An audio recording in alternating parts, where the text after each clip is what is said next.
Salut YouTube, j'espère que tout va bien pour toi. Aujourd'hui je te retrouve pour une nouvelle vidéo concernant le challenge Valak et le Ramsès Challenge qui vient de débarquer sur la chaîne de Didier en vrai. Donc je vais donner mon avis.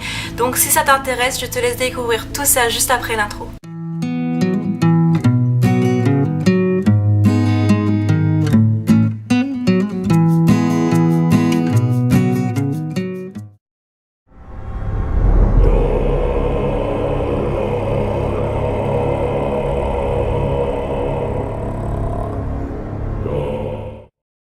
Je vais pas passer par 4 chemins, je vais carrément clarifier les choses dès le début pour qu'on soit vraiment en raccord là-dessus.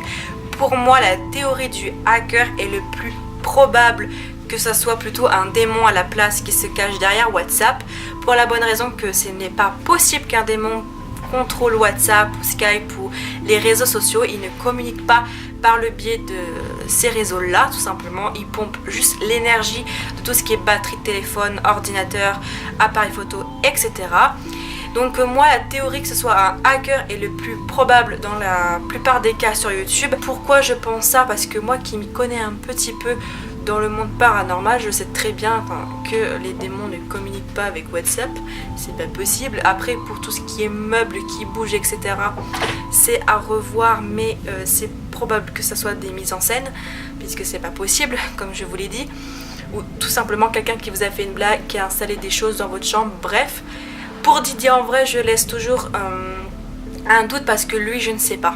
Franchement, ça peut être plusieurs hypothèses, mais lui, Didier en vrai, je laisse le bénéfice du doute, tout simplement. Et les autres, bah, c'est facile pour la lumière qui s'éteint. Quelqu'un a tout simplement éteint un disjoncteur et forcément, bah, les lumières s'éteignent, même si vos appareils sont branchés dans une prise, tout simplement, ou un interrupteur qui a été éteint et on l'a pas entendu. Bref, ça peut être plein de choses par rapport à ça concernant la lumière. Et c'est le plus probable possible, puisque la plupart du temps, c'est les lumières qui s'éteignent. Donc soit c'est quelqu'un qui vous a fait une blague, 1, 2, 3, par le son téléphone, disjoncteur ou une mise en scène tout simplement. Tout simplement parce qu'à savoir, c'est qu'un démon, en règle générale, c'est fait le plus discret possible et fait passer sa victime pour une schizophrène quand il possède, entre guillemets, parce qu'il y a 3 phases avant d'arriver en fait à la possession. Voilà, quand quelqu'un est entre guillemets hanté par un esprit malfaisant, il est souvent passé pour schizophrène avant de dire que c'est vraiment un démon qui possède un ami proche ou quelqu'un que vous connaissez, que ce soit lien parental ou pas. Bref, la personne doit toujours obligatoirement passer par le stade médecin pour passer des examens pour être sûr que ça ne soit pas... pour voir si c'est vraiment schizophrène ou pas. Après, si vraiment rien ne fonctionne, on envoie le patient tout simplement à l'église et on fait un exorcisme. Et en règle générale, ça finit extrêmement mal. Puis après, au bout d'un moment, bah, il se fait vraiment sentir qu'il est là. Il le fait montrer par plusieurs choses. Donc que ça soit des mutilations, la personne n'a pas le droit de manger, des choses comme ça. Des phénomènes qui se passent, la personne se met à parler dans une langue qu'elle ne connaît pas. Bref, plein de choses comme ça, et en règle générale ça va doucement, ça va pas rapidement, c'est vraiment quelque chose qui dure des mois, voire des années, voire ça ne se termine jamais. Sûr, il ne communique pas par le biais des réseaux, ce n'est pas possible. Pour moi, c'est tout simplement un hacker. On ne saura jamais la vraie vérité derrière les vidéos de Valak Challenge, tout simplement parce que voilà, pour moi, je suis sûre tout simplement qu'il y a des mises en scène derrière. C'est facile d'avoir un bon jeu d'acteur et tout ça, enfin...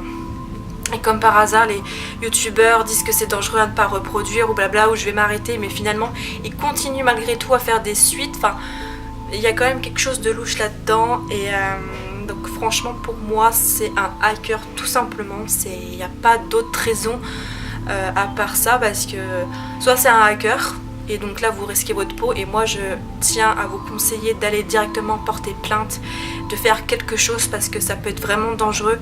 Ça se trouve, quand vous êtes hors WhatsApp, il peut voir tout simplement tout ce que vous faites. Ça va vous rassurer si c'est une personne qui se dénonce comme quoi non, c'est moi qui t'ai fait une blague, carrément d'avouer que c'était un fake tout simplement. Il y en a qui vont trop loin avec le Valak Challenge. Sûr, on enlève l'hypothèse du démon, voilà, c'est clair, c'est un hacker ou une personne qui vous fait une blague ou tout tout simplement une mise en scène, tout simplement. Et le démon, tout ce qu'il peut faire avec vos appareils électroniques, c'est de pomper de l'énergie pour lui en fait, tout simplement. C'est tout ce qu'il peut faire, il peut pas vous envoyer de message. Ou posséder votre ordinateur comme dans Unfriended, c'est impossible. Ça c'est sûr que c'est pas possible, on enlève l'hypothèse du démon qui vous parle par le biais de WhatsApp. Donc voilà, pour moi j'en ai fini avec le Valak Challenge pour mon avis là-dessus.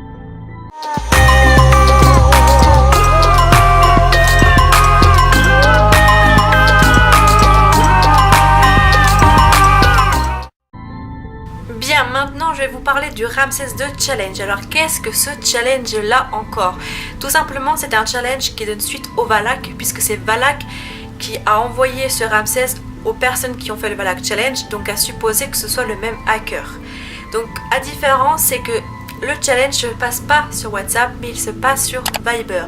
Donc on va dire que Ramsès est beaucoup plus original que Valak. La différence c'est que lui, il connaît ton passé, alors que Valak, chose que je n'ai pas dit tout à l'heure, lui connaît soi-disant ton avenir. Or, personne ne peut connaître l'avenir de quelqu'un, à part s'il fait de la cartomancie, il peut encore supposer des choses, donner des petits indices, bref, ça restera flou, c'est pas une science exacte.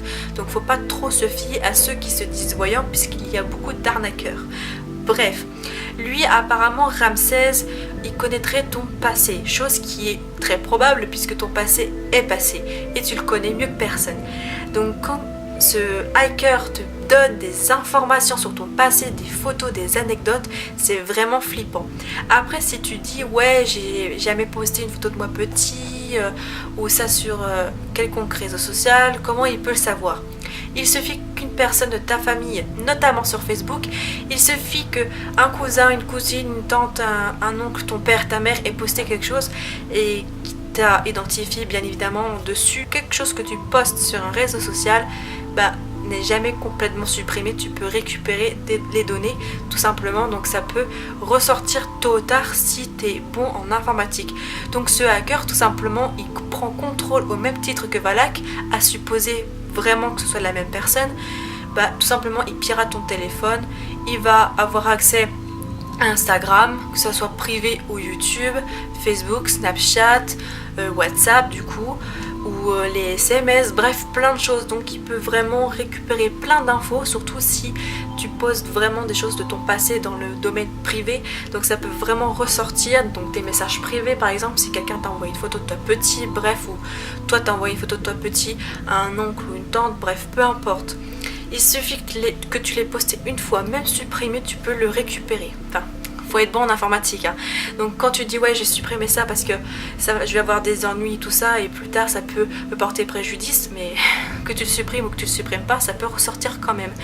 Donc c'est pour ça que ce Ramsès II là en challenge est beaucoup plus flippant. C'est pour ça que moi je veux pas du tout que vous le fassiez. Faut pas tout simplement entrer dans ce jeu. C'est vraiment dangereux et je le redis et le redis. C'est pour ça que je vois pas l'utilité que les youtubeurs reproduisent ce challenge, mais qui osent vous dire de pas le reproduire parce que c'est dangereux.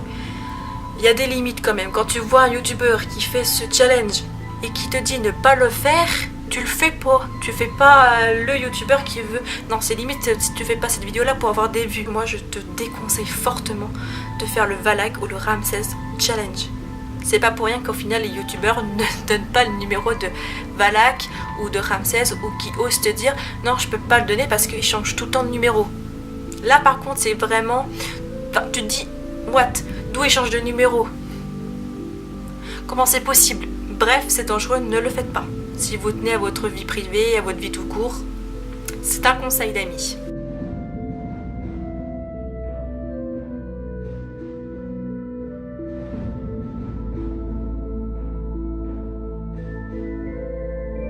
La vidéo touche à sa fin, en souhaitant qu'elle t'ait plu. Tu peux me rejoindre sur mes réseaux sociaux ainsi qu'à mon onglet communauté pour ne pas manquer toute information.